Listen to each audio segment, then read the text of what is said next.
주님께서 여러분과 함께 루카가 전한 거룩한 복음입니다.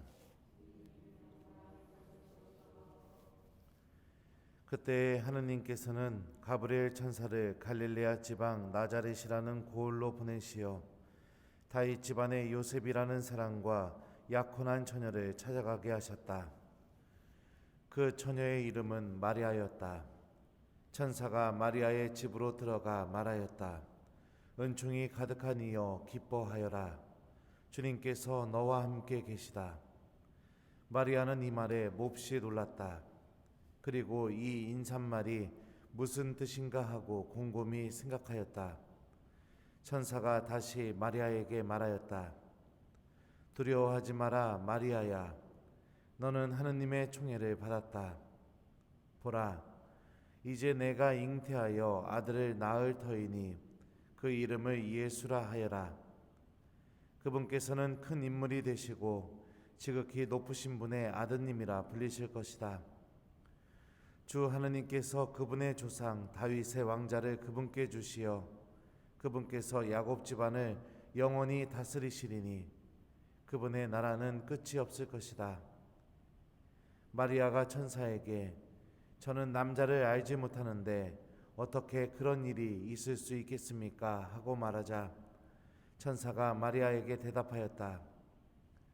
성령께서 너에게 내려오시고 지극히 높으신 분의 힘이 너를 덮을 것이다. 그러므로 태어날 아기는 거룩하신 분, 하느님의 아드님이라고 불릴 것이다. 내 친척 엘리사벳을 보아라. 그 늙은 나이에도 아들을 잉태하였다. 아이를 못 낳는 여자라고 불리던 그가 임신한 지 6달이 되었다. 하느님께는 불가능한 일이 없다. 마리아가 말하였다. 보십시오. 저는 주님의 종입니다. 말씀하신 대로 저에게 이루어지기를 바랍니다. 그러자 천사는 마리아에게서 떠나갔다. 주님의 말씀입니다.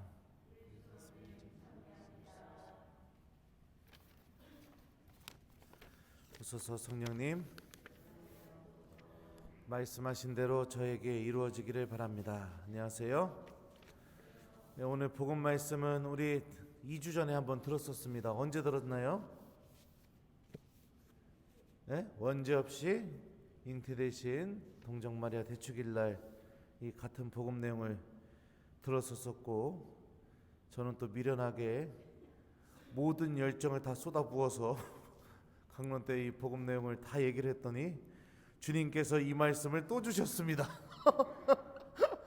자, 했던 얘기 또 하는 거 어렵죠. 그렇지만 또 다른 관점으로 오늘 복음 말씀 바라봤으면 좋겠습니다.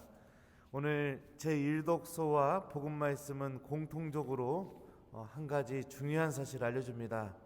오늘 1독서 말씀은 나탄 예언자를 통해서 다윗에게 성전을 지으려고 마음을 먹은 다윗에게 하느님께서 하신 말씀인데요. 자, 14절, 14절과 16절의 말씀을 한번 같이 매일 미사 여러분들 피셔서 따라와 주셨으면 좋겠습니다. 나는 그의 아버지가 되고 그는 나의 아들이 될 것이다. 16절에는 너의 지방과 나라가 내 앞에서 영원히 굳건해지고 내 왕자가 영원히 튼튼하게 될 것이다. 하느님께서 이 말씀을 다윗에게 이야기하시면서 약속하시면서 다윗의 그 왕조가 영원히 튼튼해지게 되고 하느님이 바로 다윗의 그 후손과 아버지와 아들의 관계를 맺으시겠다고 이렇게 약속을 하셨습니다. 자, 그리고 나서 오늘 복음으로 넘어가 보죠. 자, 오늘 복음 32절, 33절입니다. 32절, 33절. 자, 눈으로 한번 같이 따라왔으면 좋겠어요. 그분께서는 큰 인물이 되시고 지극히 높으신 분의 아드님이라 불리실 것이다. 자, 이 부분을 보면은 제1독서에서 어떤 말씀이 지금 이루어지고 있는 거죠? 바로 14절에 나오는 나는 그의 아버지가 되고 그는 나의 아들이 될 것이다 라고 말씀하신 이 말씀이 지금 이루어지고 있는 순간입니다. 자, 계속 따라오셔요. 하느님께서 그분의 조상 다윗의 왕자를 그분께 주시어 그분께서 야곱 집안을 영원히 다스리시리니 그분의 나라는 끝이 없을 것이다. 이 말씀은 자, 일독서에서 어떤 부분이 이루어지고 있는 거죠? 맞아요. 16절입니다. 너의 지방과 나라가 내 앞에서 영원히 굳건해지고 내 왕자가 영원히 튼튼하게 될 것이다. 다윗에게 하셨던 이 약속의 말씀이 지금 가브리엘 천사를 통해서 성모님에게 이루어지고 있다는 것을 알 수 있습니다. 그러니까 여기서 우리가 한 가지 알 수 있는 분명한 사실이 무엇이냐? 하느님의 말씀, 하느님께서 약속하신 모든 말씀은 반드시 이루어진다. 이게 하느님 말씀이 가지고 있는 가장 기본적인 특징이다라는 것을 알 수 있죠. 자, 그러면은 다윗부터 예수님까지 시간이 얼마나 걸렸을까요? 이 말씀이 이루어지는데. 자, 시간이 얼마나 걸렸을까? 자, 마테오복음이 전하는 족보를 우리 한번 생각해 봅시다. 아브라함부터 다윗까지가 14대이고 다윗부터 바빌론 유배까지가 14대이며 바빌론 유배부터 그리스도까지가 14대이다. 자, 이 말씀에 의하면 다윗부터 그리스도까지는 몇 대입니까? 28대. 그러니까 28대라는 시간이 지나면서 이 말씀이 이루어지게 됩니다. 인간의 눈으로 보기에는 28대라는 시간은 엄청나게 긴 시간처럼 보입니다. 그리고 하느님의 말씀이 이렇게 오랜 시간이 걸려서 이루어질 말씀이라면 무의미해 보이는 말씀처럼도 그렇게 느껴질 수도 있습니다. 하지만 역사의 주관자이시고 우리를 구원으로 인도하시는 하느님의 편에서 28대의 시간이 지난 다음에 그분의 말씀이 이루어진다는 것은 무엇을 의미하는가? 하느님이 보시기에 또 하느님의 계획 안에서 지금 당장 반드시 필요한 순간에 하느님의 말씀이 이루어진다라는 사실도 함께 우리는 생각해 볼 수 있죠. 그러기에 우리에게 필요한 것은 바로 어떤 사실인가? 선포된 하느님 말씀이 반드시 내 삶의 역사 안에서 하느님께서 가장 필요하다고 정하신 그 순간에 이루어진다라는 이 믿음을 갖고 살아가는 게 필요하다고 볼 수 있죠. 지금 이 순간에는 하느님의 말씀이 나에게 들려지고 그 들려진 말씀이 아무 의미 없이 또 나하고는 전혀 상관없는 그런 말씀처럼 여겨질지는 모르지만 하느님께서 당신의 계획 안에서 정말로 필요하다고 정해놓으신 그 순간에 내가 그렇게 무의미하고 나하고는 상관없다는 그 말씀도 반드시 이루어지는 힘을 가지고 있다라는 게 오늘 일독서와 복음을 통해서 우리가 함께 생각해 볼 수 있는 사실입니다. 하느님의 말씀이 나에게 내 삶의 역사 안에서 언젠지는 모르지만 하여튼 반드시 이루어진다라는 이 믿음을 가지고 살아가는 게 우리에게 무엇을 가져다 주는가? 오늘 복음에 등장하는 성모님이 그 의미를 잘 알려줍니다. 예전에 우리 교우들과 또 교우들과 가기 전에 그 전에도요 이스라엘 성지순례를 갔던 적이 있었는데요. 나자렛에 가게 되면 바로 오늘 복음의 그 무대가 되는 성모님과 가브리엘 천사가 서로 만났던 바로 그 장소에 성모 영보 대성당이라고 이렇게 성당이 지어져 있습니다. 그 성당 입구를 들어가게 되면 라틴 말로 말씀이 사람이 되시어 우리와 함께 사셨다라는 요한복음의 말씀이 크게 성당 벽면에 써 있습니다. 저는 처음에 그 성당을 들어갈 때 왜 말씀이 사람이 되시어 우리와 함께 사셨다라는 이 말씀을 성당 벽에 크게 써놓았을까? 그것을 이렇게 궁금해하면서 이렇게 성전에 들어가게 됐었는데요. 성전에 들어가는 순간 바로 왜 이 말씀이 여기 쓰여져 있는가라고 이렇게 명확하게 알게 되었습니다. 왜 써졌을까요? 예수님이 성모님 뱃속에 잉태되는 순간이 언제였을까요, 여러분? 주님께서 우리와 함께 사시기 시작한 바로 그 순간이 언제였을까요? 오늘 복음에 나옵니다. 바로 성모님이 보십시오. 저는 주님의 종입니다. 말씀하신 대로 저에게 이루어지길 바랍니다. 이 말씀을 한 순간 말씀이 사람이 되시어 우리와 함께 사셨다라는 이 요한복음의 말씀이 이루어지기 시작했다는 것을 저는 그때 알게 되었습니다. 그러니까 우리가 하느님의 말씀이 반드시 이루어진다고 믿기 시작하는 그 순간에 성모님처럼요, 어떤 일이 벌어지는가? 말씀이 사람이 되셔 우리와 함께 사셨다라는 이 성경 말씀이 우리들의 삶 안에서 이루어지기 시작한다는 거죠.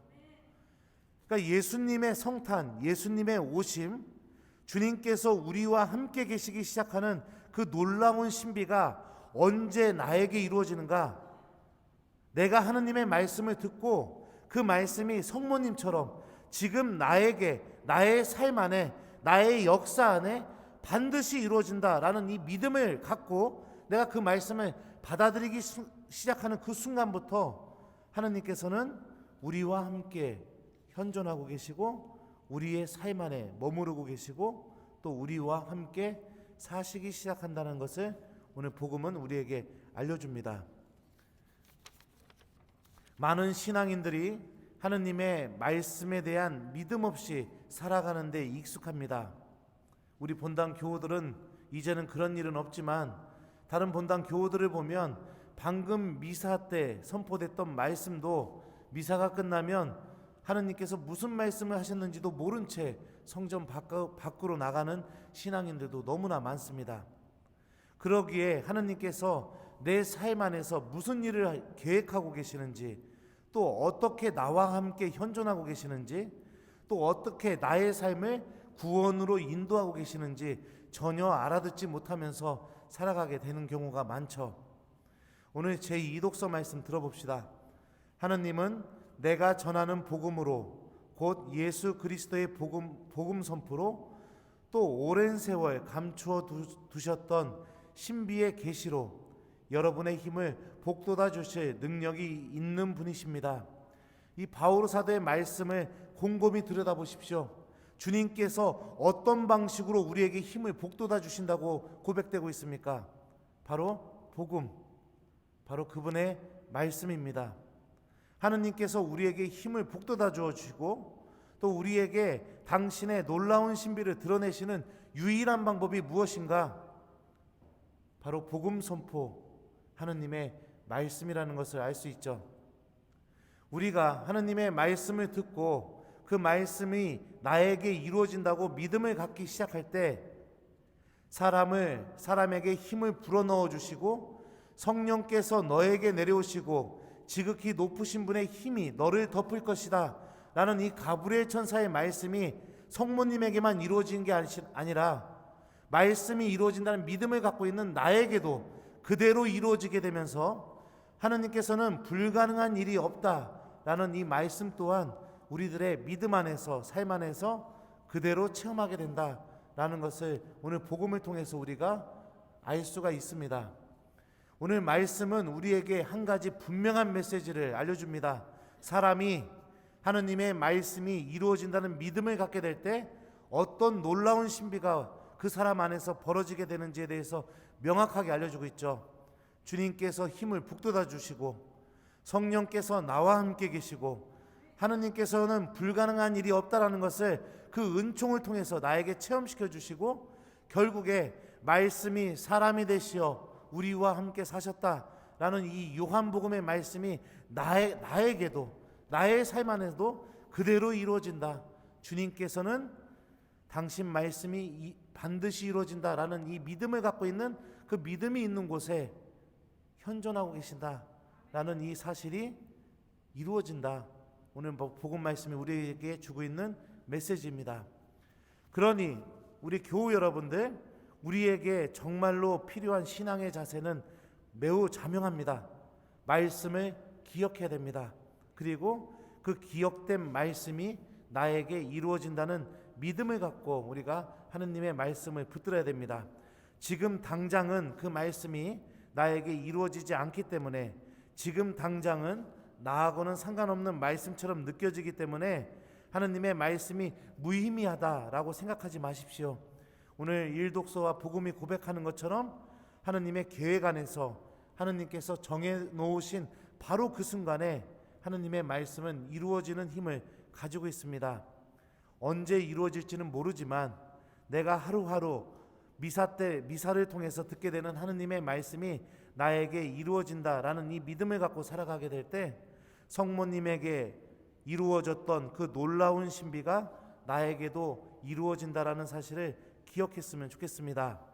숙제 줄게요. 오늘 일주일 동안 또 예수님의 성탄을 맞이하면서 마지막으로 오늘 복음 말씀이 알려주는 우리들의 신앙의 자세, 하느님의 말씀이 반드시 이루어진다, 이 믿음을 갖고 일주일 동안 살아가도록 노력하는 우리 교우들이 되었으면 좋겠습니다. 미사 때 듣는 하느님의 말씀 한 구절씩 기억하셔서 이 말씀은 나에게 반드시 이루어질 말씀이다 라고 이렇게 믿으면서 하느님의 말씀을 붙드는 우리 본당 교우들이 되었으면 좋겠어요. 지금까지 잘해오셨고 그 해오신 거 계속해서 하시면 됩니다. 아셨죠? 자, 말씀하신 대로 저에게 이루어지기를 바랍니다. 아멘.